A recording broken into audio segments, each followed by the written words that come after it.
This is most like I've ever felt like a politician, having all these things beside me here. My wife has told you briefly about some of my misgivings about my profession. I was counseled that that's the way to go.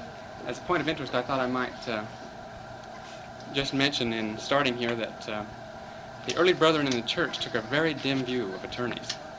In the Journal of Discourses, in the index, let me just read you a few of the items under lawyers. Contention increased by, deceitfulness of, dishonest methods among, education needed to destroy the truth, gospel forsaken by, honest man refuses pay for advice, and practices of tend to expel the Spirit of God.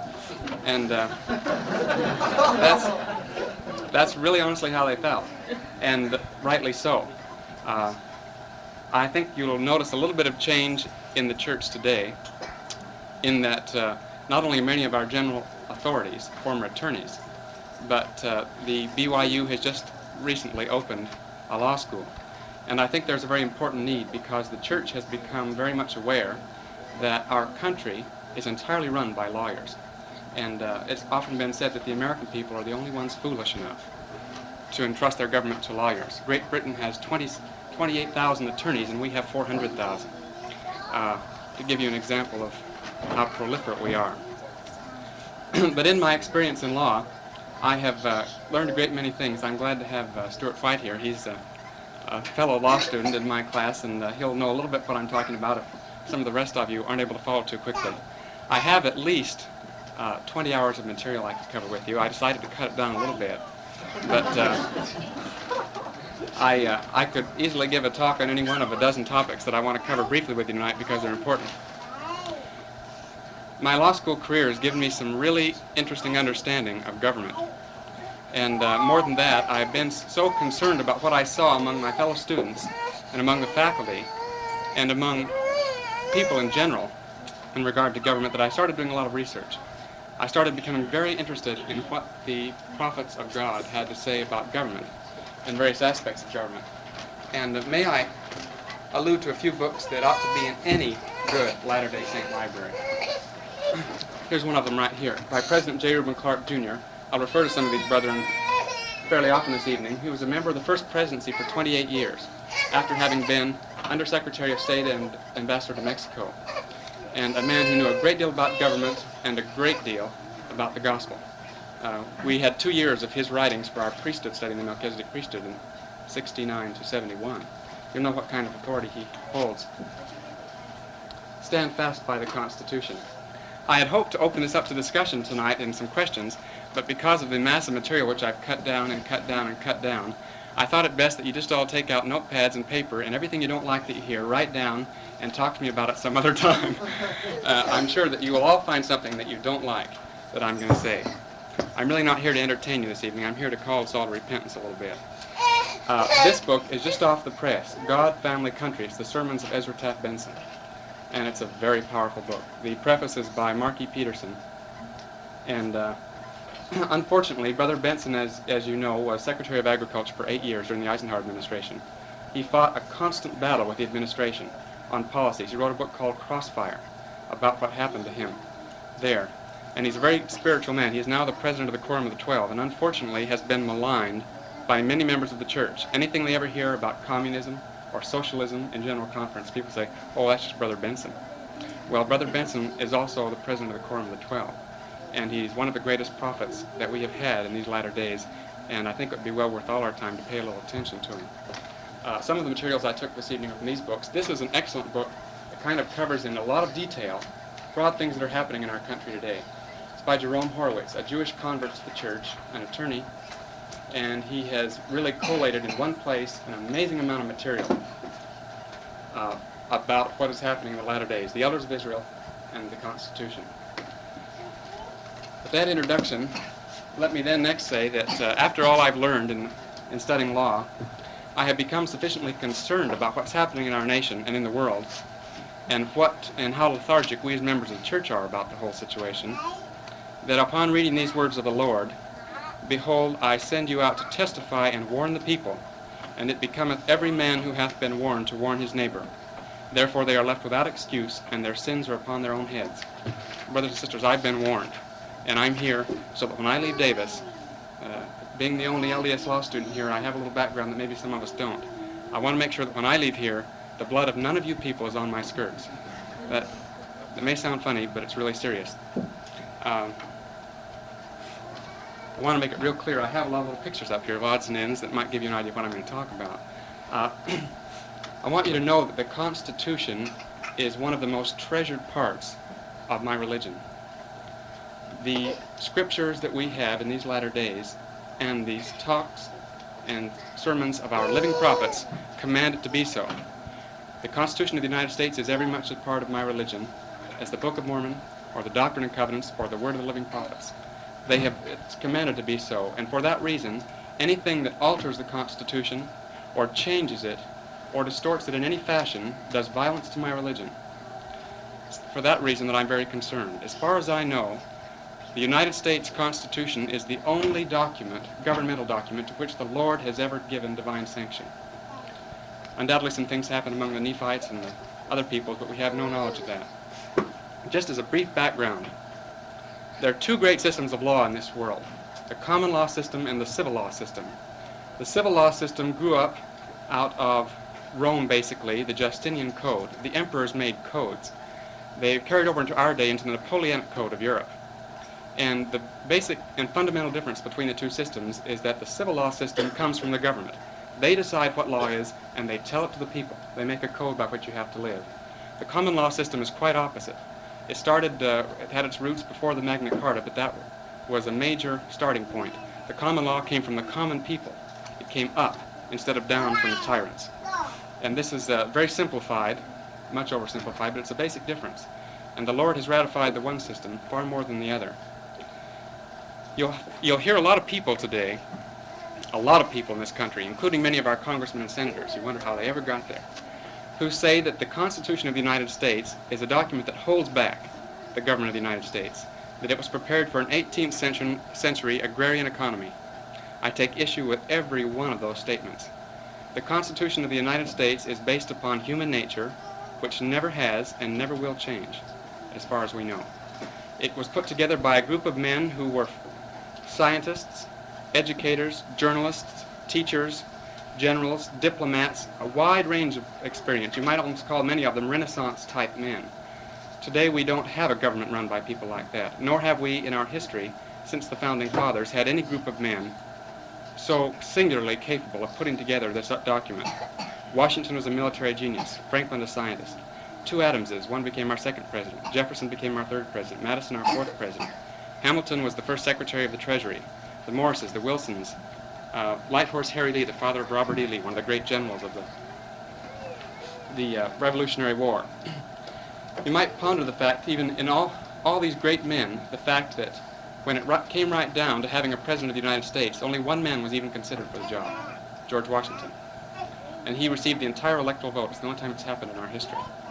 It's an example of an office seeking the man, not vice versa, which is what we see primarily today. In this land, fortunately, God planned it. It may get a little warm in here if we could open the doors and hold them back. I'm getting a little warm personally. God provided that in this land of liberty, our allegiance should not run to man.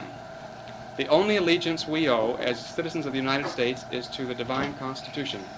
Just by reason of our citizenship, although we owe some deference to offices, we owe no allegiance to any man. If we did so, we'd be putting our trust in the arm of flesh, a thing which the Lord has always decried. You're familiar with the statement that the Constitution will hang by a thread and be saved by the elders of Israel? No one's quite sure what that exactly said. We have some different versions. Brigham Young said, will the Constitution be destroyed? No, it will be held inviolate by this people. And as Joseph Smith said, the time will come when the destiny of the nation will hang upon a single thread. At that critical juncture, this people will step forth and save it from threatened destruction.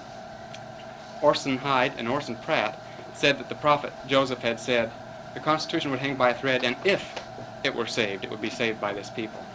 A little bit of an issue right there. George Q. Cannon says, when the Constitution of this land and Republican government and institutions will be upheld by this people who are now so opposed and whose destruction is sought so diligently, it will be sought for in vain elsewhere. And I'm really coming to believe that there is a time in the not-too-distant future when, whereas we will be living under constitutional principle, no other peoples will. And this is one of the great reasons why in the latter days everyone will flee to Zion, because it will be the only place where there will be any order. In 1966, Clarence Mannion, who was the dean of the Notre Dame Law School and a great constitutional professor, spoke at the Tabernacle in Salt Lake City. And he said that he'd heard the Mormons had a prophecy that the Constitution would hang by a thread and that they would be the means of saving it. This was in 1966, as I mentioned, not too long ago. Then he earnestly said, and very seriously, that if the Mormons are going to save the Constitution, they had better get going, because it seemed to him that it was already almost too far gone to be saved. That's the situation in which we find ourselves. That's just a little background. Let me then approach it from a little different standpoint, gospel standpoint, and I'm going to talk rather quickly, and I hope you follow me real well. Listen very carefully. What was the basic issue in the war in heaven? There was only one issue in the war in heaven. Anybody? Free agency.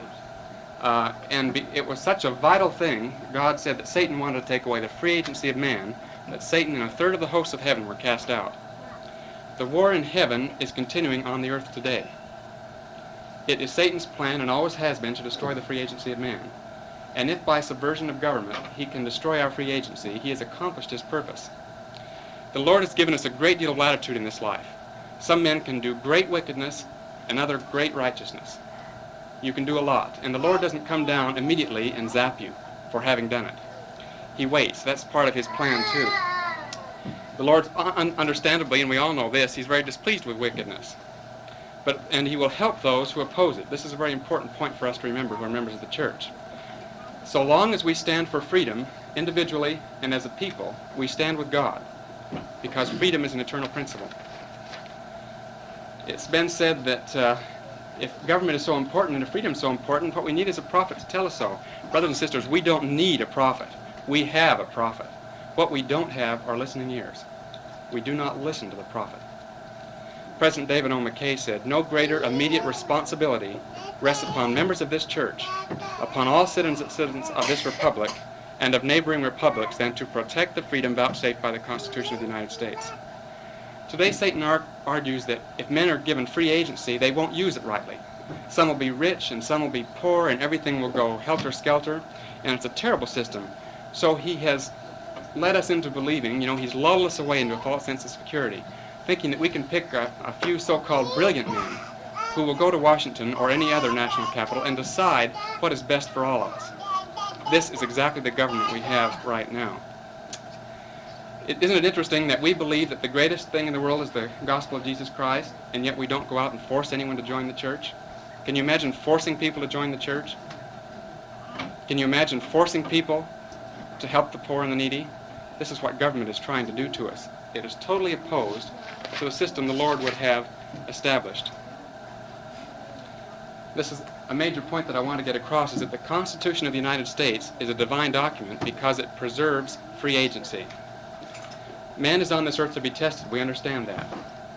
Whether we do good or evil will determine, not only here in this life, but for all eternity, where we end up and what happens.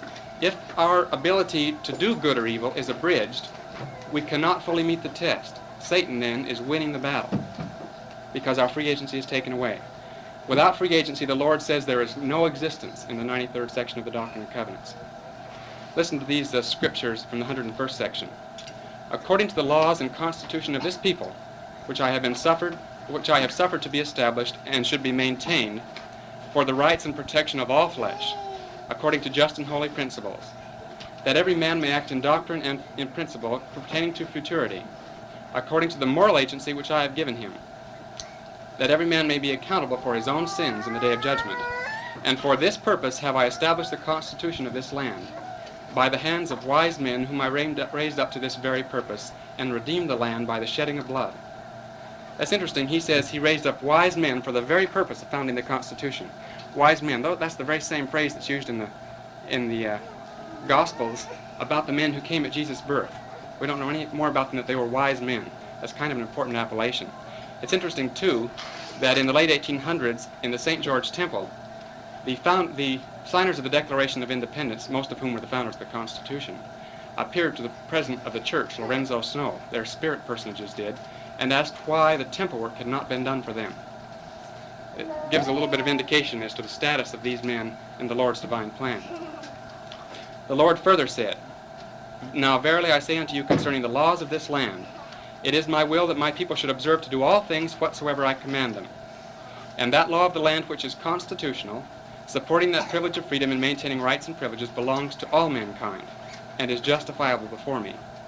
Therefore I, the Lord, justify you and your brethren of my church in befriending that law which is the constitutional law of the land."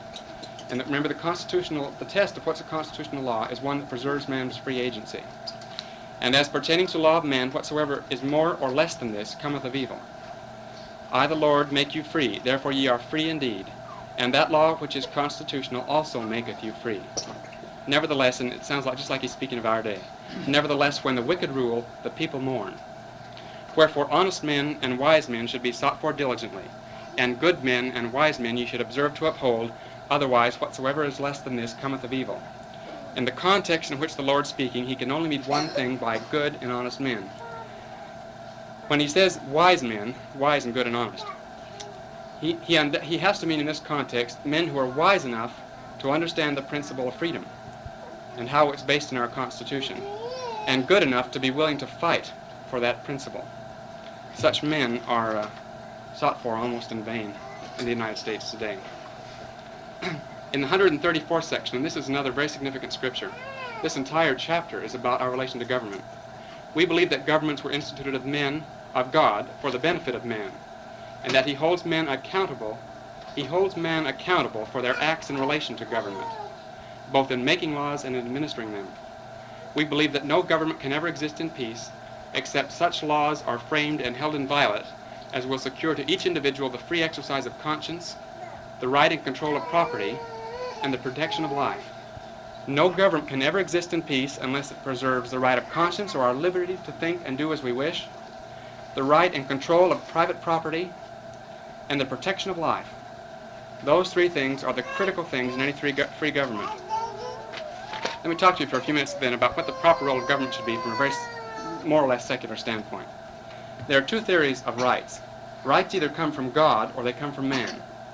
If we accept the premise, which much of the world does today, especially those that are divorced from Christian principles, that rights come from man, then government gives rights and government can take away rights just as easily.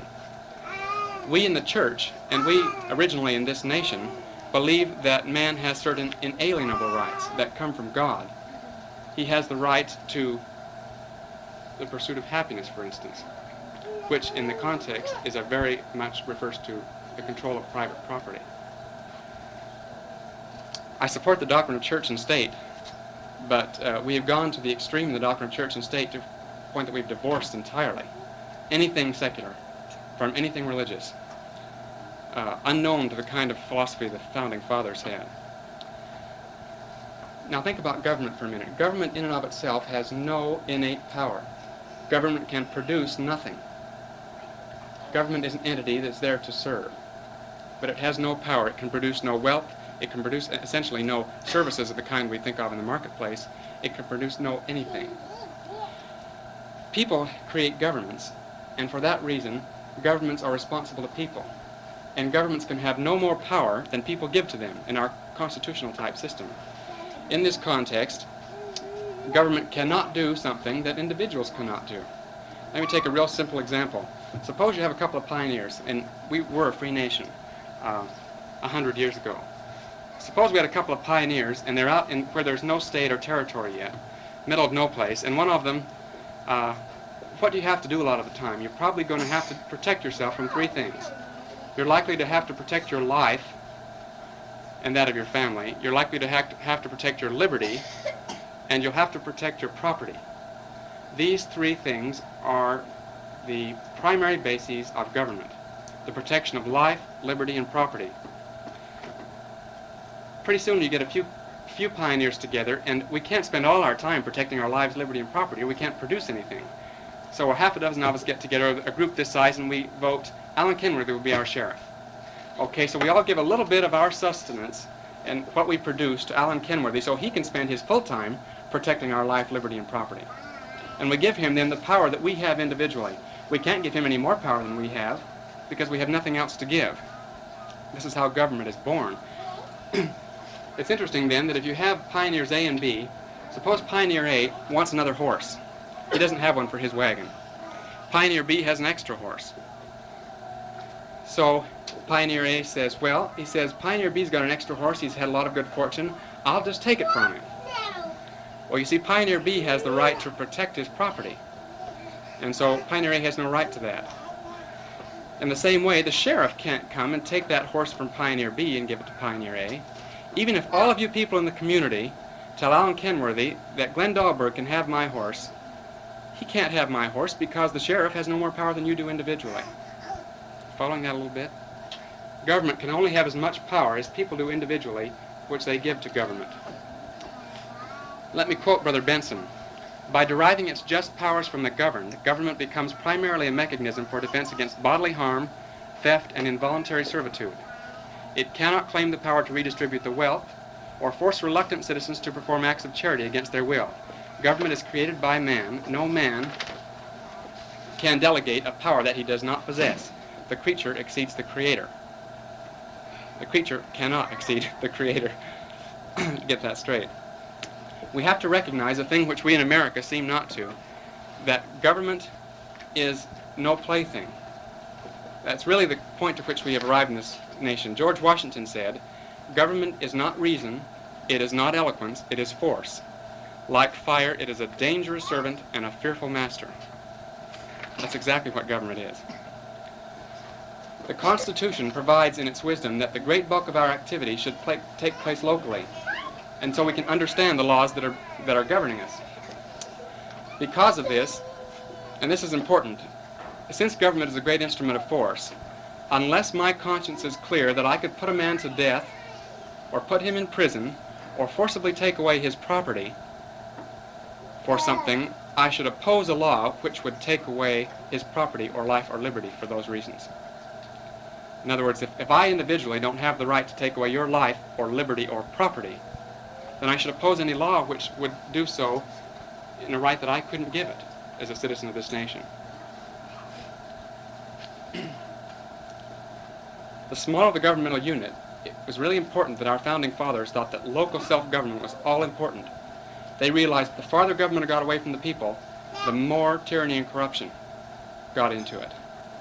And so the smaller the governmental unit, the easier it is to keep it solvent and to keep an eye on it, to supervise it. And the people then involved in government know you and you know them, and things make a little more sense. Once government steps over this clear line between the negative role of protecting life, liberty, and property and assumes the aggressive role of taking wealth from some and giving it to others, it becomes a mean for legalized plunder. Nothing more, nothing less. The United States government is a government of legalized plunder, as are all the nations in the world virtually at this point. This is foreign entirely to the concepts under the Constitution. And I want to discuss a little bit how we got there and where we are, which is a really significant thing. You see, once it becomes such a tool, it becomes a lever of unstopped power. Government is everything. And any pressure group or any individual who wants power goes to government and they lobby on their side, and then they get money in their pocketbook, never from their own pocketbook, but they get it from someone else's pocketbook. You see, that's what government has become. Labor gets a minimum wage, agriculture gets price supports, consumers demand price controls. Government is an unmitigated lever that wields unimaginable power. In the end, no one is much further ahead, and we've got a bureaucracy that is so great that we are definitely on the road to tyranny. Now, this may sound a little strong to some of it, but it's where we are, and I wish we'd listen to the prophets of God and realize that's where we are and then do something about it. Here's another quote that's from the head of the FBI. England was killed by an idea. The idea that the weak, indolent, and profligate must be supported by the strong, industrious, and frugal, to the degree that tax consumers will have a living standard comparable to that of taxpayers. The idea that government exists for the purpose of plundering those who work, to give the product of their labor to those who do not work. The economic and social cannibalism produced by the communist, socialist idea will destroy any society which adopts it as a basic unit of government. Any society. A little quote here by Henry Grady. He says, "The harm done by ordinary criminals, murderers, gangsters, and thieves is negligible in comparison with the agony inflicted upon human beings by the professional do-gooders, who attempt to set themselves up as gods on earth, and who would ruthlessly force their views on all others with the abiding assurance that the end justifies the means." And I think of Washington when I read those words. Washington, D.C., not George Washington. Let me turn then, momentarily, now that I've gotten you all worried. I can see these very grim faces. I'm really not here to entertain you a lot. I'm here to warn you a little bit. It's interesting that in the Book of Mormon, Moroni could have written a great number of things. He saw the destruction, the entire destruction of his people, the Nephites. He is the one who recorded the destruction of the Jaredites to us in the Book of Ether. He's the one who abridged it. He could have attributed their falls to almost anything, but you know what Moroni attributed the falls of these two great civilizations to? Secret combinations. Specifically, the Gadianton robbers among the Nephites. And then he warned us. He said, "The Lord has shown me, you Gentiles, in the latter days." He said, "I have seen you, and I have seen your works." And he says, "Whatsoever nation shall uphold such secret combinations to get power and gain until they spread over the whole nation, behold, they shall be destroyed." And then he talks about what he means by secret combination. And see if this doesn't fit the socialistic, communistic approach to a T. "For it cometh to pass that whoso buildeth it up seeketh to overthrow the freedom of all lands, nations, and countries. And it bringeth to pass the destruction of all people, for it is built up by the devil, who is the father of all lies." That's interesting. It seeketh to destroy the freedom of all lands, countries, and peoples. That's what we have to be on guard against, because if our freedom is destroyed, it's at that point that the devil wins the war in heaven. You see, he's just playing it on a second game. Now, a couple of words of the modern prophets. You know, say, well, gee, if things are getting really that bad, why doesn't someone say something about it? Oh, ye of little faith who just have closed ears. You know, that's really where we are. And I'm not trying to call you people to repentance because you're bad. It's just I'm calling myself to repentance too. I've had to do a lot of study and a lot of praying about these things. President McKay said the conflict between communism and freedom is the problem of our time. It overshadows all other problems. That was the opening address of General Conference in 1961. He later said, "Men will be free. I have hoped that the Russian system would break up. There is no freedom under it. And sooner or later the people will rise against it. They cannot oppose those fundamentals of civilization and of God. They cannot always oppress the people. Men will be free." Now, does that sound like pretty strong language from a prophet of the church? I hope it is, and it is. And I hope we'll pay a little attention to it. Since I'm talking a little bit about communism and socialism, maybe I ought to tell you what they are, just in case you don't happen to know. Socialism is essentially a doctrine aimed at moving all the basic units of virtually everything, of production in society, into the hands of government ownership. That's socialism in a very broad schema. It began in 1848 with the Communist Manifesto that was put together by Karl Marx and Friedrich Engels. In case you're wondering where I'm getting some of this information, this is a conference address in 1966 by Marion G. Romney at the priesthood session, which he said was the first time he had ever given a talk twice in his life, because the brethren asked him specifically to give a talk on socialism in the United Order, which I'll refer to intermittently here. The Communist Manifesto in 1848 started modern socialism. The distinction, the only major distinction between socialism and communism, in fact the only distinction, is that communism makes revolutionary means part of its fundamental principles.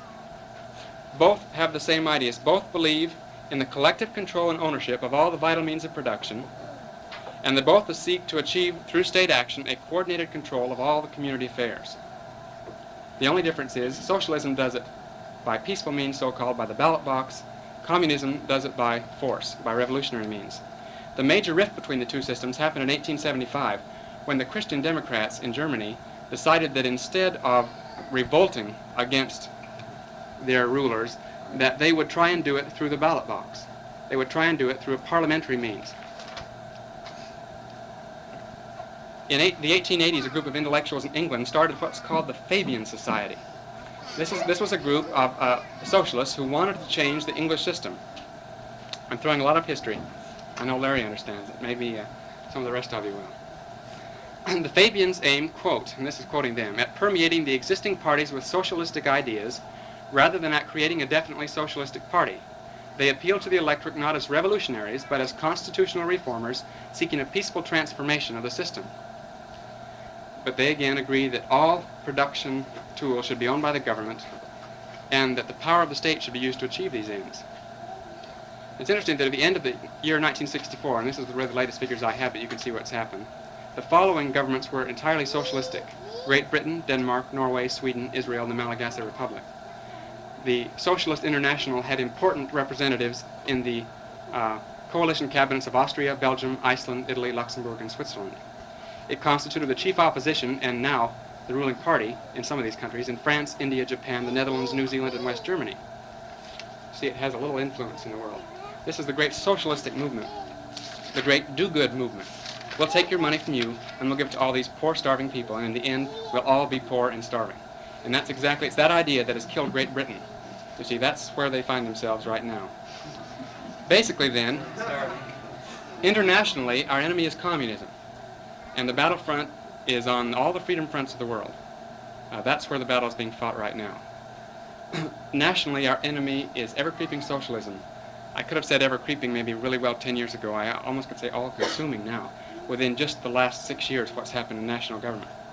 Individually, the enemy is ourselves. We have become a people who wants more and more luxury, one comfort piled upon another comfort, and we just can't possibly be bothered by anything like worrying about the loss of our freedoms. I was in a class this week in law school, and one girl raised her hand. It was a legal ethics class, no less. And one girl raised her hand just in a real heated. She says, "Why would we study all this garbage?"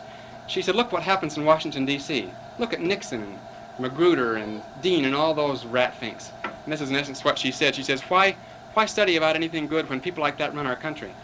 The teacher had a beautiful retort. He had a little quote right at his fingertips. This is Edmund Burke writing in a letter in the 1700s to a constituent in Bristol. He said, "Believe me, it is a great truth that there never was, for a long time, a corrupt representative of a virtuous people, or a mean, sluggish, careless people that ever had good government of any form. If it be true in any degree that the governors form the people, I am certain it is as true that the people in their turn impart their characters to their rulers. Such as you are, sooner or later, must Parliament be." Really put her in her place. And deservedly so in that case. When I read that, and when I thought about this a little bit, about where the battle is, I remembered what happened in the Book of Mormon. Let me read you one verse from Helaman. This is 30 B.C. "For as their laws and their governments were established by the voice of the people, and they who chose evil were more numerous than they who chose good, therefore they were ripening for destruction, for the laws had become corrupted." That is America today, brothers and sisters. And believe me, that is America today. Alexis de Tocqueville, the Frenchman who was sent here to study America's institutions, in 1831 wrote, "I sought for the greatness and genius of America in her commodious harbors and her ample rivers, and it was not there. In her fertile fields and boundless prairies, and it was not there. Not until I went into the churches of America and heard her pulpits aflame with righteousness did I understand the secret of her genius and power. America is great because she is good, and if America ever ceases to be good, she will cease to be great." We've become a people today of twisting virtues. Isaiah said we would call good evil and evil good. We say that we as a people, as Latter-day Saints, should be tolerant of people, but we should be absolutely intolerant of immorality, of laziness, and of any untruth. Unfortunately, there's a type of broad-mindedness in the world that's called the let him do his own thing standard that is really not broad-mindedness at all. It says, I'll tolerate anything short of outright murder. Instead of being broad-mindedness, and if you fit in that category, I'd say it's moral apathy, or more likely moral cowardice. That's where we stand as a nation. One brother came to, future seminary teacher came to President Lee once, and President Lee asked him how he felt about the gospel. He says, well, he said, once in a while I have a few things that he says, there's some things that I don't agree with the brethren, what they say. And Brother Lee said, for instance, and he said, well, he says, President Clark made a talk at BYU recently called Our Dwindling Sovereignty. And he said, I didn't agree with what President Clark had to say. And President Lee, I just love this. This is a general conference talk with President Lee's, he said, I wanted to say to that young man, well, I suppose it would be difficult for a pygmy to get the viewpoint of a giant. But he went on to say that was a little harsh. And he said, so I didn't say that exactly to him. Let me quote you a few lines from that. President Lee went on to say he believed it, and he agreed with it, and he was in awe at the man who, like President Clark, he was just one of the greatest, if not the greatest, international lawyer we have ever had in the church. This is from that very talk. He says, I am a confirmed isolationist. This is in the early 50s. It was during the first century and a quarter of our history that America, our great America, was built politically, industrially, economically. A thing which never would have happened under present policies, both foreign and domestic.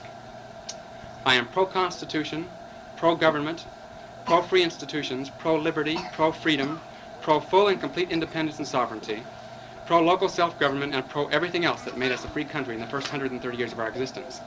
It necessarily follows that I am anti-internationalist, anti-interventionist, anti-meddlesome busybodiness in our international affairs. In the domestic field, I am anti-socialist, anti-communist, anti-welfare state. I am what the kindlier ones of these latter people, with whom I am denying any association or sympathy, would call a rabid reactionary. He said, I am not, in fact, that. Some of the unkindly ones will shrug their shoulders and say, he is just a doddering old fogey. I admit the age, but deny the rest of the allegation, the doddering and foginess. He goes on for 40 pages to tell why he is those things. And it's in this book, and it's tremendous. There seems to be a prevalent opinion in the world today that if we just sit down with the communists, that everything can be worked out. People tend to think that war is a product of misunderstanding. I don't know where we ever got that idea, because it's never been true, and it certainly isn't true in our day. But people have the idea that war is a product of misunderstanding, and that if we in good faith sit down at a peace table and talk things out, everything will be just fine. This is the very theory that Neville Chamberlain worked under in the late 1930s. He gave away the Sudetenland and the Polish quarter on the theory that he was having meaningful discussions with Hitler. Those meaningful discussions and that theory resulted in 20 million people being killed. We live in an age of appeasement. Appeasement means nothing more nor less than the sacrificing of principle. We live in an age of détente, we call it. It's a nice French word. No one knows quite what it means. It means let's let them have everything they want. That's exactly what it stands for. Foreign aid. Let me just give you a few examples of what we're doing in foreign aid in our nation right now.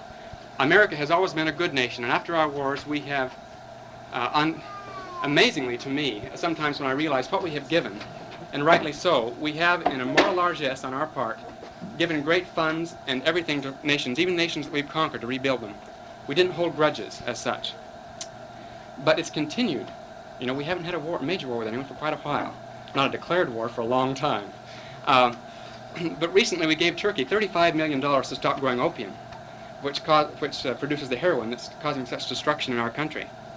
Yet the agreement is entirely ignored now by Turkey. They just started growing poppies again. We gave Tito, the Marshal Tito of Yugoslavia, a communist nation, a multi-million-dollar yacht for pleasure. This is where your tax dollars are going. We gave India over the last few years $10 billion. Now, people say we can understand what $1 billion is, but it's really hard for me. I have to sit down and I figured I'd have to earn $200 million a year for the rest of my life if I lived to a normal age to make $10 billion. India, with her starving millions, decided to use that money to build a nuclear bomb, which is exactly what they did. We gave military patrol boats to Ecuador, and her government turned around and kidnapped our own fishing boats. This is the kind of great international relations we have right now. Think of the United Nations. President Clark said, and I think rightly so, he said, when the American people were told about the League of Nations, when it was explained to them, they rejected the idea because it would take away sovereignty of America as a government. He said the American people were never given the chance to turn down the United Nations. He said it was deliberately pushed through in a convention in San Francisco through a group of men without ever being presented to the people and voted upon before they had any chance for a say-so. And then he points out three important ways in which the United Nations destroys our sovereignty as a nation. Under the United Nations Charter, we have lost the right to make treaties as we wish. We do not have that right if we follow the Charter. Under the Charter, we have lost the right to adjust our own difficulties with other nations, to freely manage our foreign affairs. And most importantly, under the United Nations Charter, we do not have the power to declare war, to choose who our enemy will be, to arm ourselves as we would wish, or to make peace terms we might desire, whether we win or lose. Brother Clark then commented, and this is in 1952, and very prophetic as to what's happened in the last few weeks. We can see that if the concept, sympathy, and atmosphere of the United Nations organization should change and be against us, we might be placed in a desperate situation. We can rest assured that when we cease to be the big brother Santa Claus, we shall lose much of our presently expressed popularity, and the hatred which many nations have for us will be openly expressed and acted upon. Look what's happened just in the last few weeks. On November of '74, the UN ousted a legitimate member, South Africa, by a vote of 91 to 22. The United States, in all her great power, could only muster 22 votes against the African-Asian communist bloc that has voted us into oblivion almost. The very next day, by a vote of 105 to 4, the same majority decided to invite the terrorist PLO leader, Yasser Arafat, to speak at the general body and to treat him as a head of state. I think even now we have recently a letter from 71 of our senators saying that perhaps we should suspend our membership in the United States. 71 out of 100, that's a pretty good majority, but I think it's done just for effect, to appease the people a little bit, who are rather unhappy with this. Talked about trade with communist nations. In the last few years, we decided to sell grain. Now, people are going to say, well, you're heartless. There are people starving in those nations. Well, you know, as long as we keep feeding them, they will continue to exist as the type of nations they are. Do you think people in those nations have any idea where their food's coming from? Not on your life. Moroni said, and whatsoever nation shall uphold such secret combinations by selling grain to Russia and to China, behold, they shall be destroyed. That's kind of a doomful prophecy about America right there.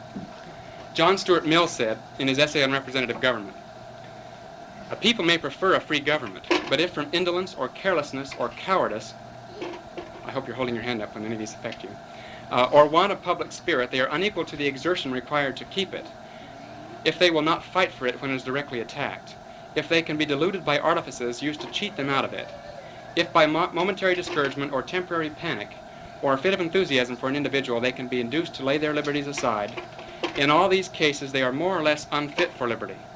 And though it may have been good to have had it for even a short time, they are unlikely to enjoy it for long. We in America today, and we in this church in particular, I fear, because we're so busy in other meetings, are really deaf to the approach of tyranny in our nation. We don't see what's happening around us. The framers of the Constitution would literally have been appalled at the kind of rights of self-government that have been taken away from us, local self-government. We've gone a long way toward, in the last few years, toward accepting the Roman civil law system. With the birth of administrative organizations, I mean, they're like the government now, the SEC, the FTC, administrative organizations embody a civil law principle. They make their own laws. Congresses will set up this agency. Then they have the power to make their own laws. They enforce their own laws, they're administrators. And at the same time, they judge people whose infractions are under the laws. They're judges. And in that sense, we have combined the 3-in-1 that the founders of the Constitution tried so desperately to separate, because putting the 3-in-1 is an automatic key to tyranny. I have a feeling if America is destroyed as a nation, we have some prophecies going both ways. I have a feeling if America is destroyed as a nation, it will be by the people like us who salute the flag, who cheer 4th of July speakers, and who stand out and wave and get all excited, but people who, as the scriptures say, and as Nephi says, have been lulled away into a false sense of security. In the 1930s, a very important man came to the fore. His name was John Maynard Keynes. He was a British Fabian socialist. And in his letter to George Bernard Shaw, another British Fabian socialist, he said, when my new theory has been assimilated and mixed with politics, feelings, and passions, I can't predict what the upshot will be in its effects on action and affairs.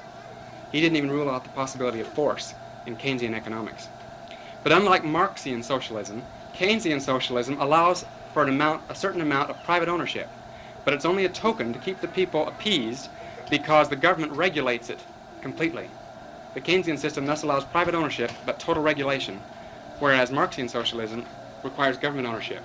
It's interesting in this context that after attending lectures on socialism, the prophet Joseph Smith made this official entry in his church history. Quote, I said I did not believe the doctrine, end quote.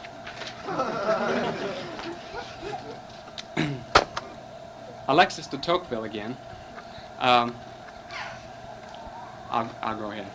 I'll never get done. Said Americans are so enamored of equality that they would rather be equal in slavery than unequal in freedom. I think that's about where we stand today in the interpretations of the 14th Amendment. It's interesting. Let me talk to you just about the Supreme Court for a few minutes. This will strike home to Stuart.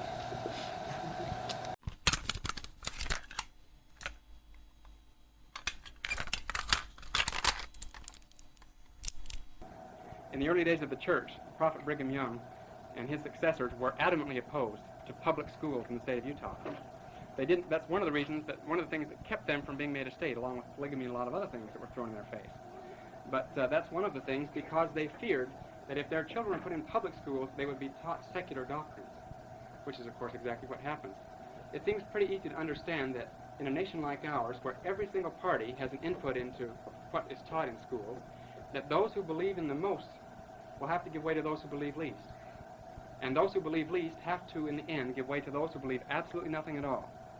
And thus, if this kind of a system continues throughout our nation, it seems evident that the United States system of national popular education will be the most efficient and widespread instrument for the propagation of atheism that the world has ever seen. And you and I, brethren and sisters, are experiencing that this very day. After the tragic prayer decision by the United States Supreme Court, and I used to misunderstand that, I thought, well, I wouldn't want to be forced to pray in class. You know, I think that the Supreme Court made a good decision. And then I found out what the Supreme Court actually said. The Supreme Court said not only can't you pray, and it wasn't forced prayers. People could join or not. They were very, just very simple little, God, we thank thee that we're here, and we pray for thy strength today, this kind of thing. Bless our teachers. But the Supreme Court said you not only can't do that, you can't read scriptures, you can't do anything, you can't mention God in school. President McKay said in General Conference, the Supreme Court of the United States severs the connecting cord between the public schools of the United States and the source of divine intelligence, the Creator himself. It's pretty strong language. The Constitution sets up basic principles and limitations, and within that there's a certain amount of flexibility to work. But inherent in such a system of this kind of flexibility is the seed for what has happened, the kind of perversion that has taken place in our judicial system.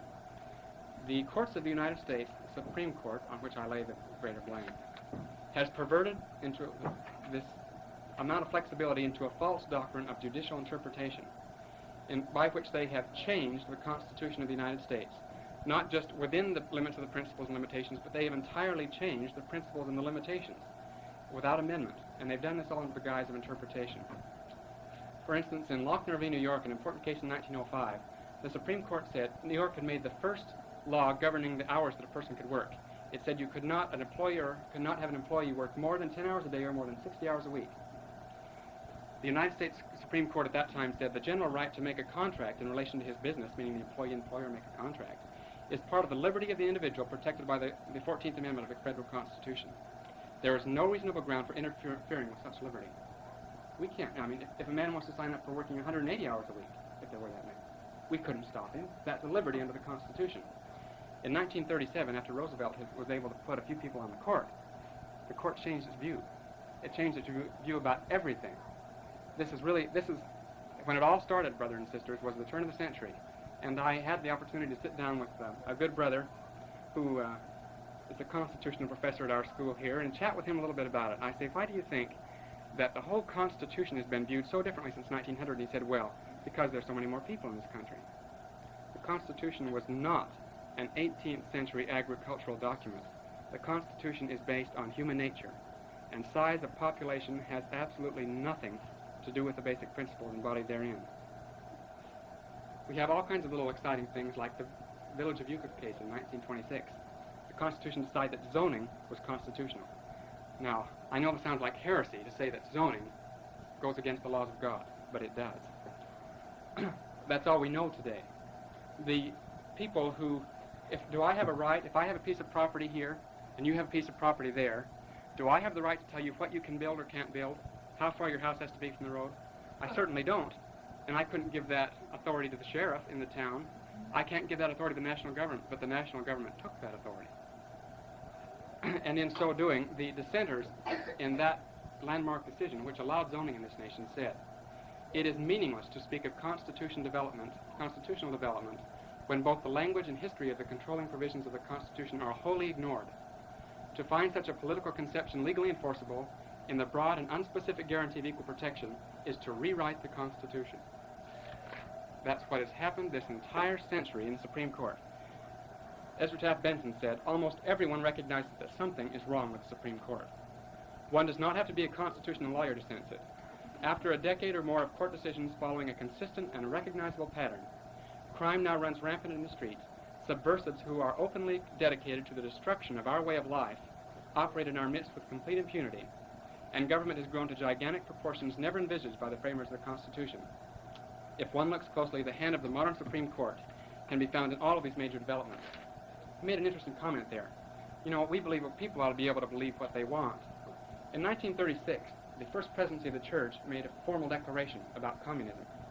When the First Presidency of the Church makes a formal declaration, that is as much the mind and will of the Lord to us as anything we have in Scripture. Those are the kind of things that you don't play around with a lot. They said that communism is not a political party, and communism must be made treasonable in this nation, and if it is not, it will destroy America. That was the position of the church. Heber J. Grant, J. Reuben Clark, and you got me on the last one. In 1936, that has never been rescinded. Communism is not only not treasonable, it's fashionable. They'd like to invite Angela Davis to be our commencement speaker at law school this year. You know, this is it's a kind of reversal of roles, you see. It's not a political party. It's not a political party under the Constitution. It opposes everything on which the Constitution is based. When I think of things like that, when I see TV once in a while, and some of the shows that are on TV, when I think of the Supreme Court, Jesus Christ Superstar, anything else that, you know, in our society, I could talk about morals a lot, but I'm avoiding that this evening. I think of these words by Hilaire Belloc. He said, "We sit by and watch the barbarian. We tolerate him. In the long stretches of peace, we are not afraid. We are tickled by his irreverence. His comic inversion of our old certitudes and our fixed creeds refresh us. We laugh. But as we laugh, we are watched by large and awful faces from beyond, and on those faces there is no smile."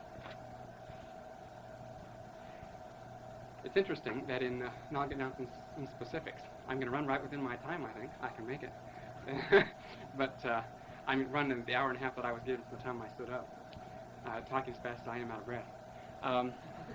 It's interesting that our founding fathers based an entire government upon restraints on government. They had had enough experience with tyranny that they said, we don't want any more. The entire Constitution is a restraint on government. It separates powers. It does everything it can to eliminate large and powerful governments. It wasn't enough, though. The founders and the people in the states figured that they had to add the first 10 amendments, the Bill of Rights, to even further restrain government. And all the amendments from that time until 1913 continued to restrain the power of government. But in 1913, and here it comes, this is where America changed, we had an idea that was so foreign, entirely foreign to what the Founding Fathers believed, that we had to put it into the Constitution by an amendment: income tax.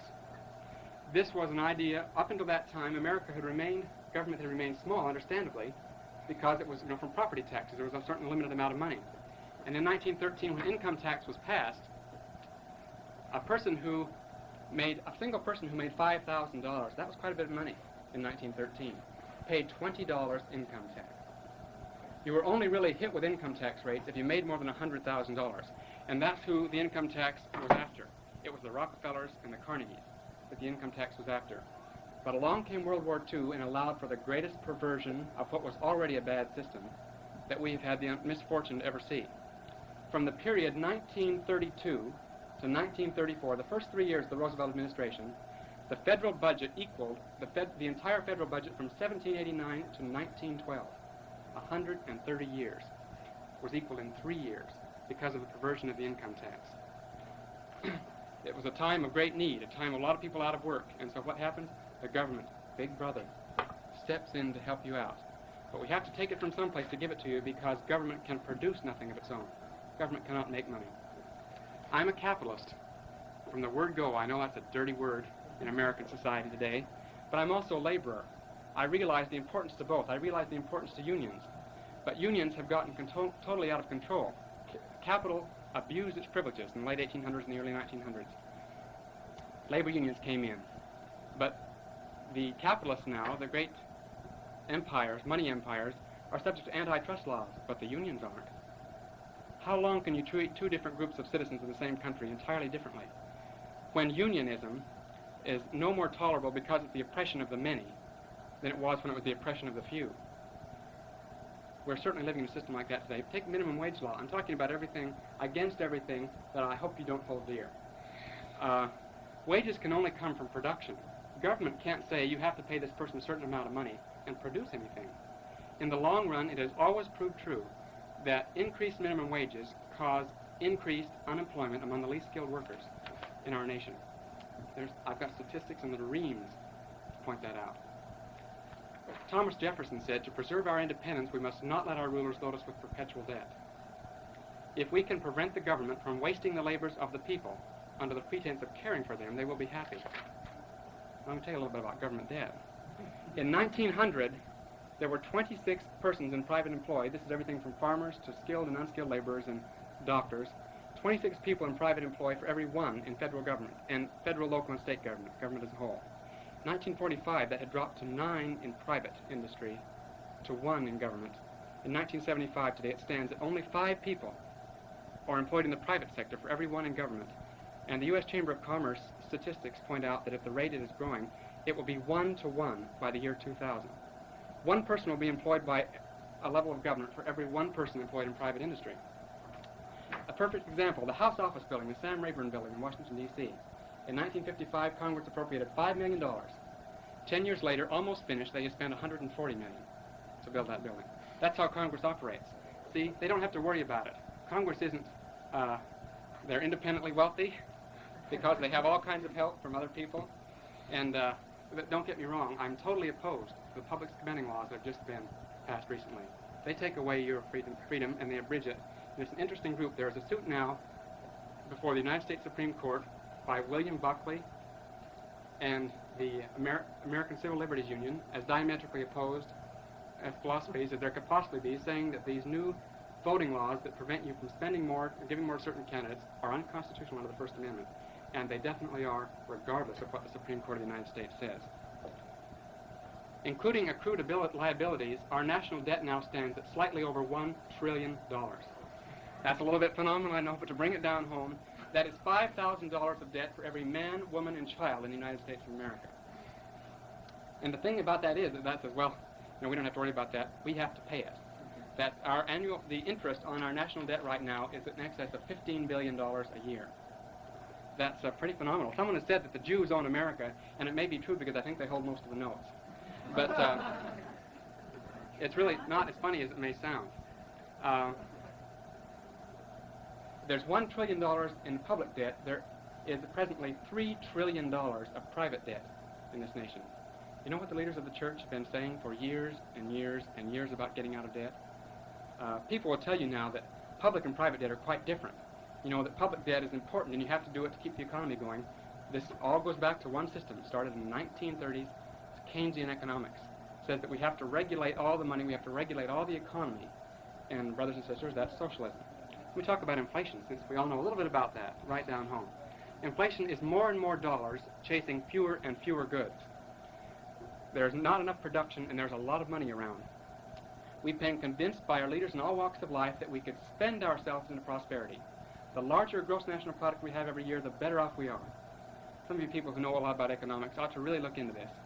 The Keynesian system is so full of holes that I'm surprised we've made it this far and still reserved as much freedom as we have in this nation. American inflation, let me quote, is not an accidental result of human errors, but was deliberately planned as an experiment by economic theorists. The grand plan of these theorists, in essence, was to assure a permanent prosperity by keeping purchasing power, demand, continuously above or at least equal to the available goods and services, or supply.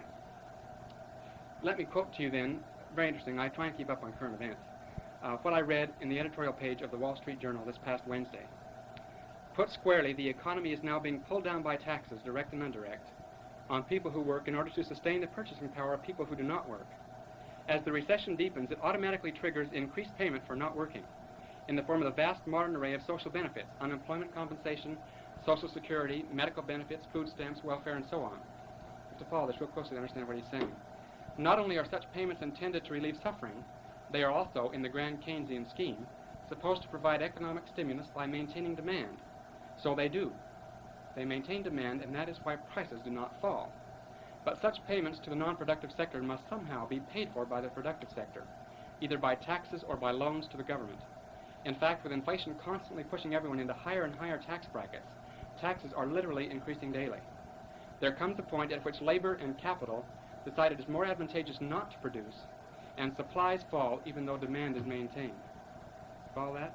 We're keeping our demand up for goods, and supply is falling, and they say, we want to quote a physicist who has pointed out exactly what's happened. The economy has now broken the tax barrier. That's what we've done under the Keynesian scheme.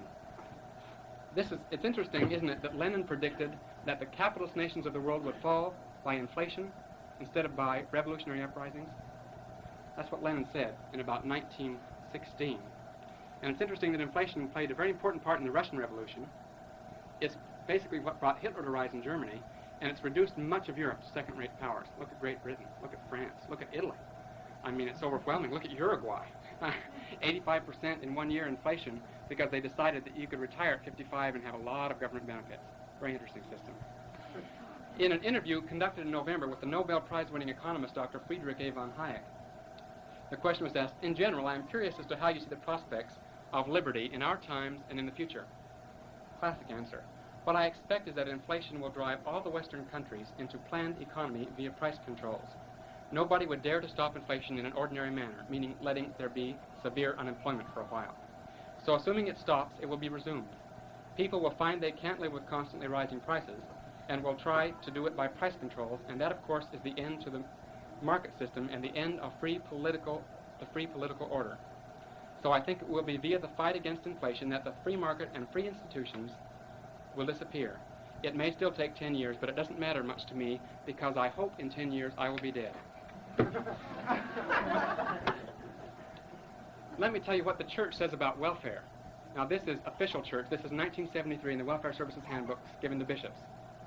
Priesthood leadership should counsel church members against accepting public assistance in the form of direct public relief. To seek and accept direct public relief often invites the curse of idleness and fosters the other evils of the dull. It destroys one's independence, industry, thrift, and self-respect, and then it really hits the clincher.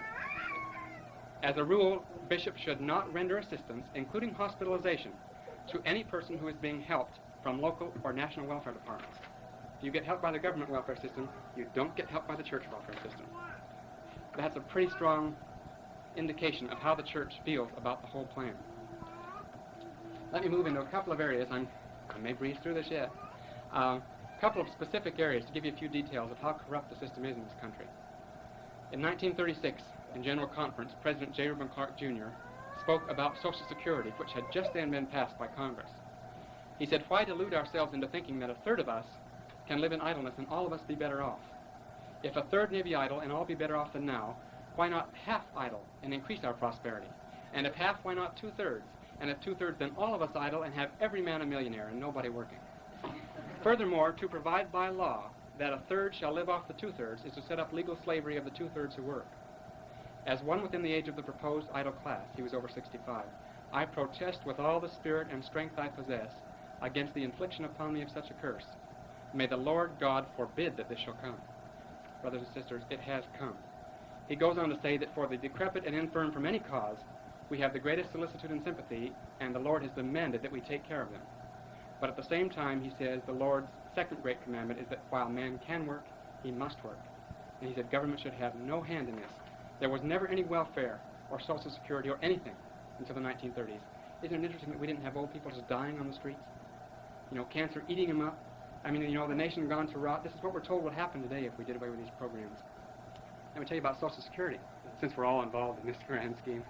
The Social Security Administration was started in 1935. A case in point, Ida Fuller was a law secretary in Vermont. Her deductions began in 1937 when she was 63. She retired 2 years later. She had paid less than $70, and by 1970 had received $12,000 in benefits. The government will tell you that they call it Social Security. It is social. Certainly, it is socialism. There is no security in the socialistic system, and the government, through its expenditures in welfare and specifically Social Security, is causing inflation purposely. If they didn't, they couldn't afford to pay back benefits. You'll hear all kinds of rhetoric, but when it comes right down to the economics of the situation, I'd appreciate some of you economists taking a real close look at what's happening. If you plan to continue working after 65, you can't collect Social Security. In the first place, the Lord didn't say, man shall earn his bread by the sweat of his brow until he's 65. Would you ever notice that? He didn't say man should work 40 hours a week. He said man should work 6 days a week and rest on the Sabbath. We have become a real pleasure-loving, freedom time-loving society. We want security. We want basic things back. In the original law, a person was always assured of getting as much back as he had paid in. That was repealed in 1939 because they started to lose money. It was upheld by the Supreme Court by a vote of 7-2, and they said in this day, with all the trauma that's going on in 1937, no one can be heard to say that government doesn't have a responsibility to take care of the poor. That is the situation in which the Supreme Court of the United States found itself, totally destroying and ignoring the Constitution under which it supposedly rules. In 1937, the maximum Social Security tax anyone could have paid was $30 a year. It was 1% of the first $3,000. In 1969, it was 4.8% on $7,800. This is what you privately pay. Your employer pays exactly the same amount. This is interesting because if your employer didn't have to pay that much, you would get that in your paycheck. Or that means the prices of all goods would be that much lower. It stands today in 1975 at 11.7% of $14,100, and the proposal 2 weeks ago is that we raise the base on Social Security to $24,000. The Social Security system is literally on the verge of bankruptcy. We had a tax professor who came back after being in Washington all summer, and he's a socialist if I ever knew one, and he's so blatant about it, you just love to listen to him. You know, just hate everything he says. But seriously, he came back and he said, which was really an odd thing for him to say, he said, by the way, he said, if you folks are counting on Social Security when you retire, he says, you might as well count again. He said, it's in deep, deep trouble. And that's exactly where it is. The fact that it's an insurance program is pure fiction. We pay the benefits for the old people, and now that birth rate has slowed down a little bit, it will be slower and slower. There will be fewer people to pay benefits. By 2020, of course I imagine the world will be here by then, thank heavens, they project that there will be one person receiving Social Security for every 2 people that are working. And they project that benefits will be over $20,000. That means out of each person's paycheck, $10,000 will be taken, plus administrative costs, ad infinitum, to rule the system. This is what's happening.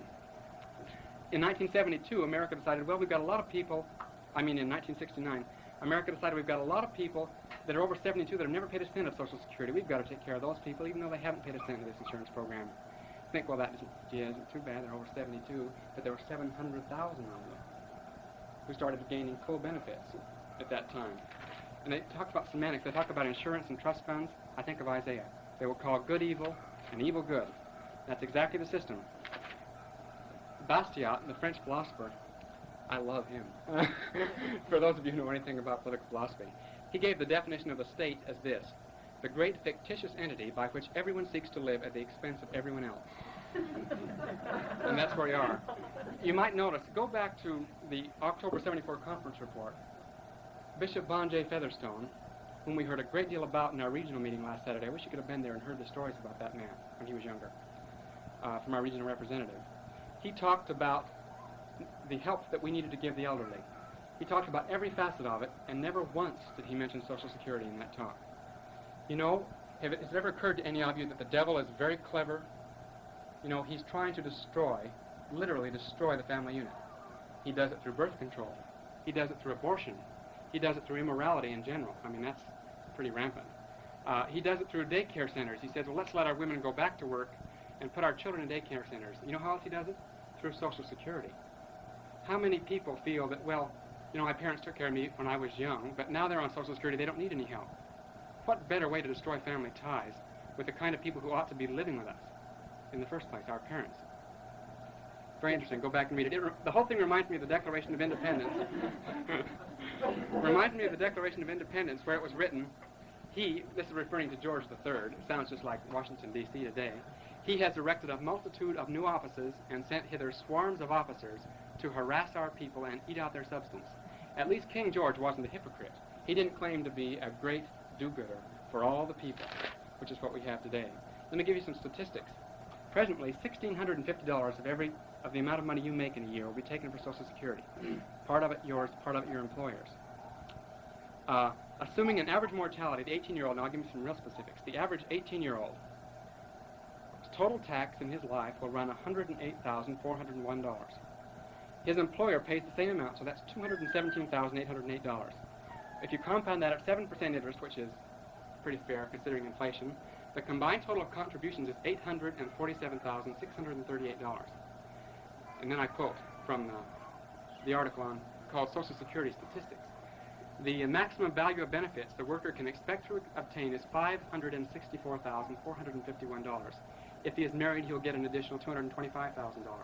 But he cannot even make back what he has contributed or been taxed to pay unless he has not only his own benefits and his spouse's benefits, but widows' or widowers' benefits, survivors' benefits.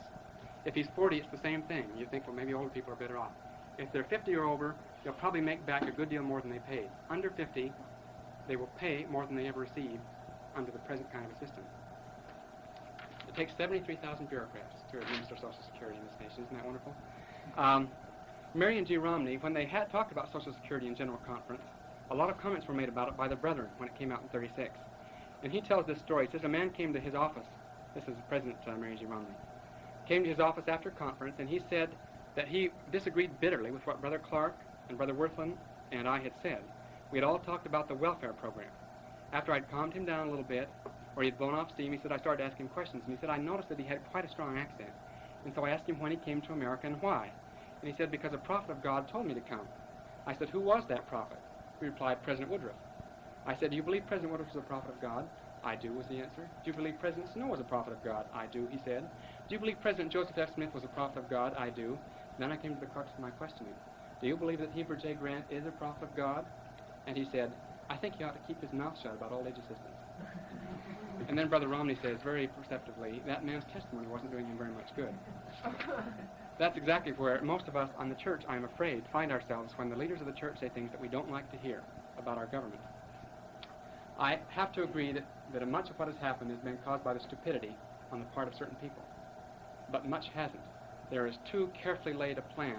If it had been just stupidity, there would have been more accidents made on our side, because consistency has never been a hallmark of stupidity.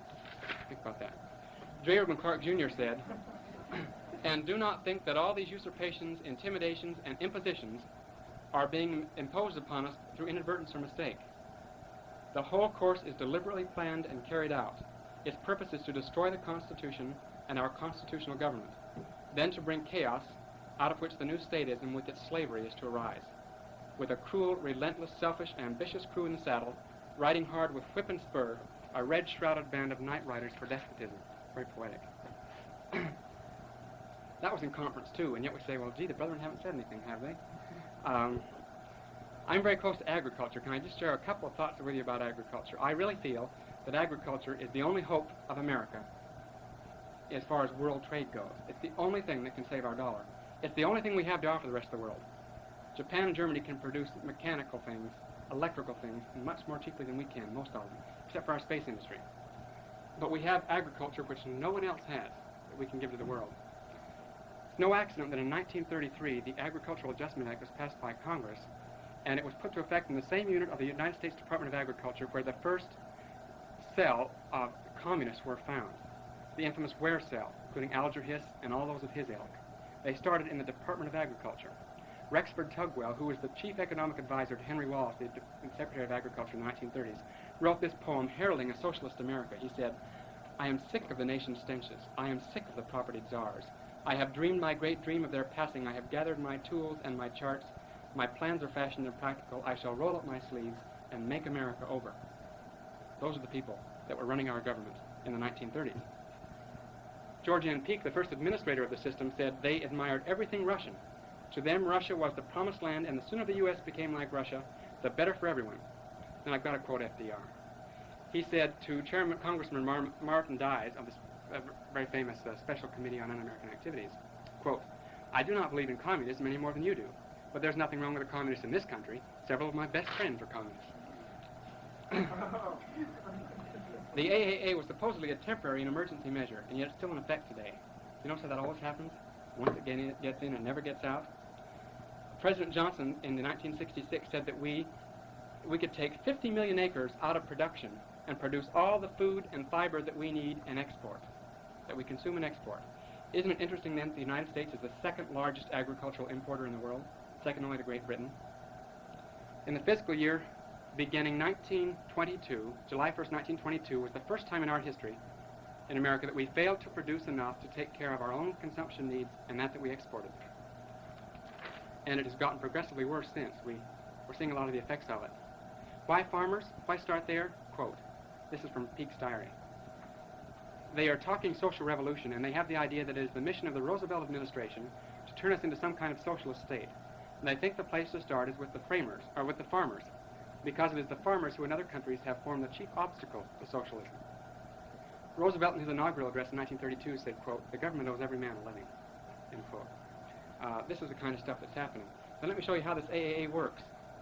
Immense ingenuity behind this system just amazes me. What is that? Agricultural Adjustment Act. It's the AA administration. Almost every single nation or state in the United States can produce sugar beets. They're readily producible. We know a little about sugar these days. We've heard about it recently. From 1960 to 64, listen to these statistics, we exported 22,600 tons of sugar. We imported 20,126,000 tons of sugar, yet the government paid beet growers $230 million not to grow sugar. Now, does that make eminent good sense?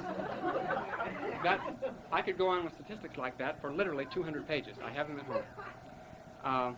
Beef is in surplus in the United States, we were told by the Secretary of Agriculture in '64, yet we are the largest importer of beef in the world. We exported 803 million pounds, we imported 8,438 million pounds in the same year. And it's interesting that just before the Roosevelt administration started, someone very purposely went through and changed all the statistics. There's a great hoax in America that's been perpetrated upon you and I, that America is a great country of overproduction. We have so much in surplus that we can't store it all. It is a lie that was begun in the 1930s.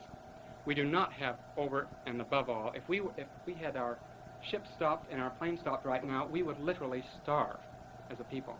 We produce a great deal, it is true, but we do not produce nearly enough for the needs of the people in America. But the government wanted to get some controls over farmers. So they went back, whereas normally in the agriculture department, they would at the most ever go back 1 or 2 years to make revisions in statistics. In 1933, they went back 20 years and started increasing statistics.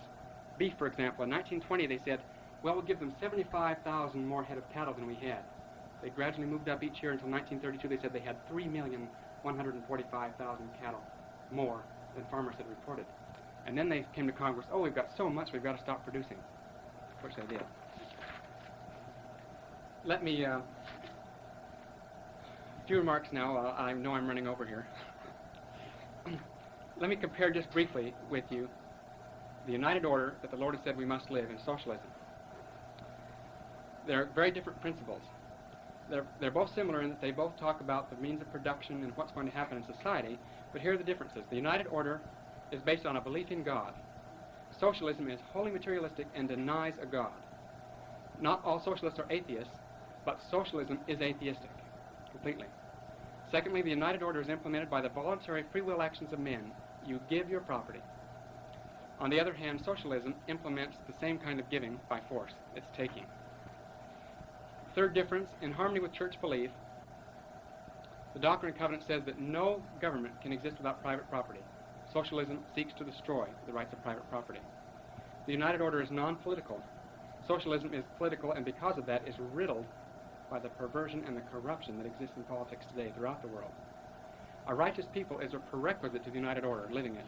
Socialism argues that its system will eliminate all the evils of the capitalistic system.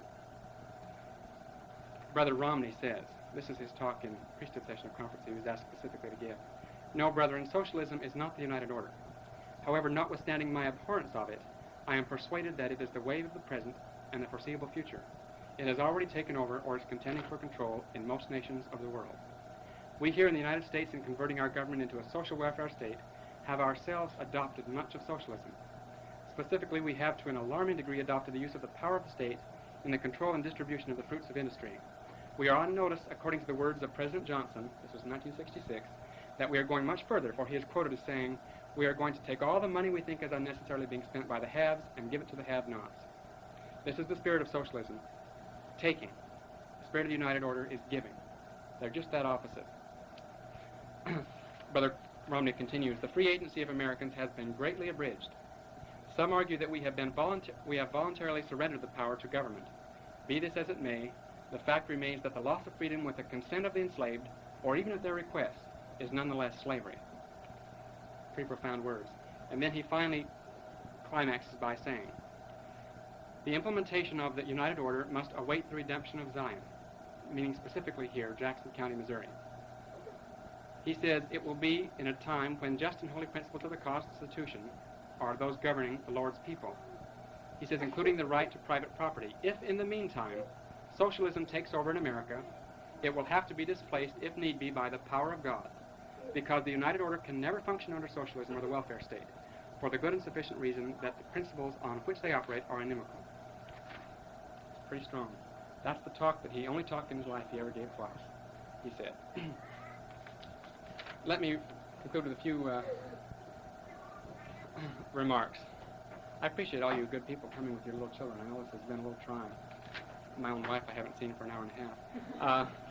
These are the times, Thomas Paine said, these are the times that try men's souls. The summer soldier and the sunshine patriot will in this crisis shrink from the service of his country, but he that stands it now deserves the love and thanks of man and woman. Tyranny, like hell, is not easily conquered. Yet we have this consolation with us, that the harder the conflict, the more glorious the triumph. What we obtain too cheap, we esteem too lightly. 'Tis dearness only that gives everything its value. Heaven knows how to put a proper price upon its goods, and it would be strange indeed if so celestial an article as freedom should not be highly rated. Now, here we sit as brothers and sisters in the gospel, and we think, well, gee, what can I do about this? Or, gee, I'm really so busy. The devil's very clever. He's lulled us into a false sense of security. He knows that if the elders of Israel would stand up as a body and take a stand, the 2 million people, members of the church that are in this nation, that we could have a profound effect on what happens. There is a great silent majority in America, and we are part of that great silent majority, and if we would make ourselves known in a united fashion, we could have a great influence. The devil's arguments are very clever. He says, I can just hear this being voiced by you and you and you and you and you. We really haven't received much instruction about freedom. Well, I hope I've disproved that a little bit this evening from the leaders of the church. Secondly, the devil says, you're too involved in other church work. I've got too many meetings. I just can't do this. Brother Benson says, it's fine to go to meetings and pay tithes and offerings, he said, but we must remember the more weightier matters of the law, namely free agency. Think about that. You want to be loved by everyone, says the devil, and this freedom battle is so controversial I might be accused of engaging in politics. I don't know what you people are calling me right now. I'm sure a lot of things. But I hope not. But that's very possible. Look at Brother Benson, who's been one of the few in our day right now to stand up and say, it's true, and I must say it because the Spirit so speaks. Fifth, it might hurt your business or your family, and besides, why not let the Gentiles save the country? They aren't as busy as we are. The devil whispers to us, don't worry, the Lord will protect you. And besides, the world is so corrupt, this is the one that really clinches most of us. The world is so corrupt and heading toward destruction at such a pace that you can't stop it, so why try? In the first place, the Lord will not protect us if we have not done what He's commanded us to do. If we don't wake up and see what's happening, we're going to have some experiences just like the Book of Mormon. President Merrill G. Romney was speaking in a talk at BYU, and he said, the survivors of this generation will see the coming of the Lord.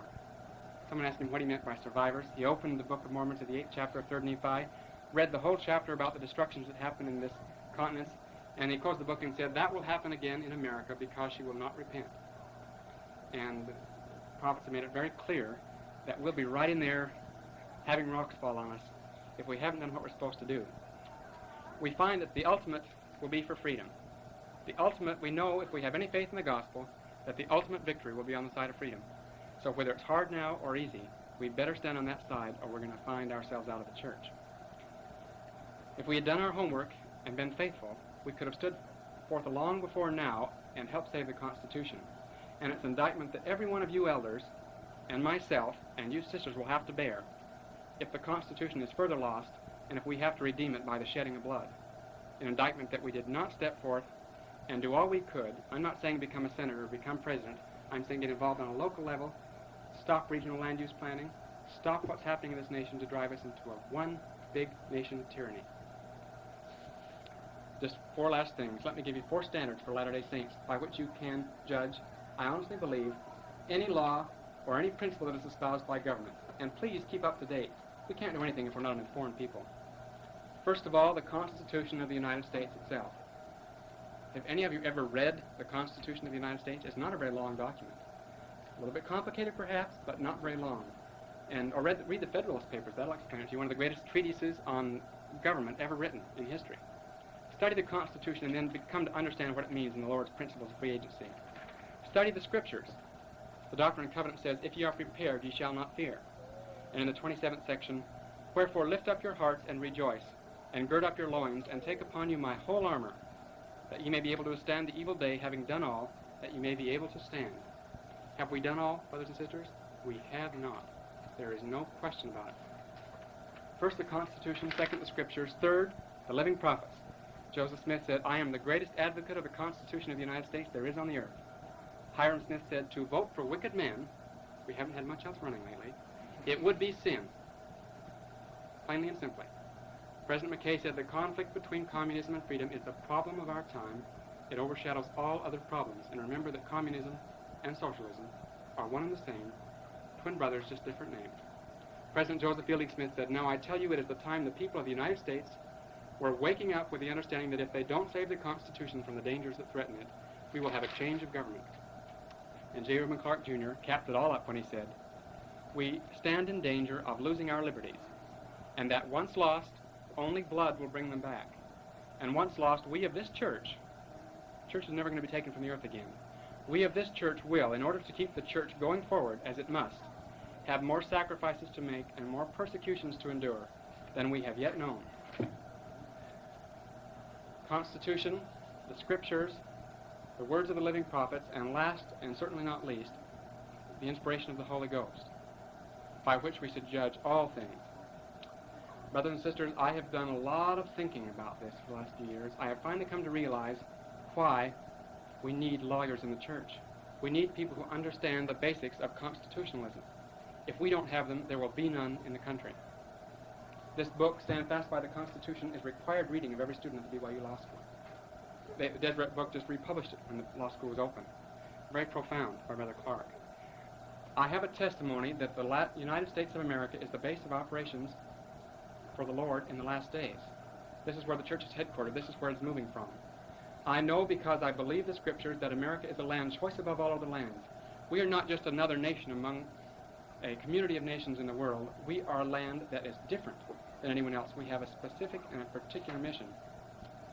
And I know that America will continue to be a land of freedom as long as we advance in the light of sound principles based on the Constitution and upon the gospel of Jesus Christ. I know these things. That may sound a little rash. If you have a lot of questions, you're welcome to ask me.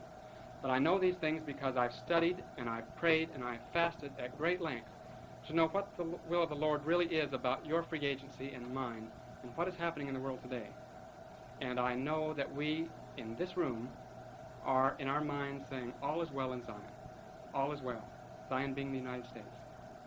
We have, and I hope we won't anymore. I'm warning you so that when we have problems, which we may very well, you won't say, well, no one ever told me about that. I know that God lives, that the gospel of Jesus Christ is the power of God unto salvation. I know that with every fiber of my being. And I bear you testimony this is a divine land, and the Lord will bless us if we stand up now for freedom. And I bear you that testimony in the name of Jesus Christ. Amen.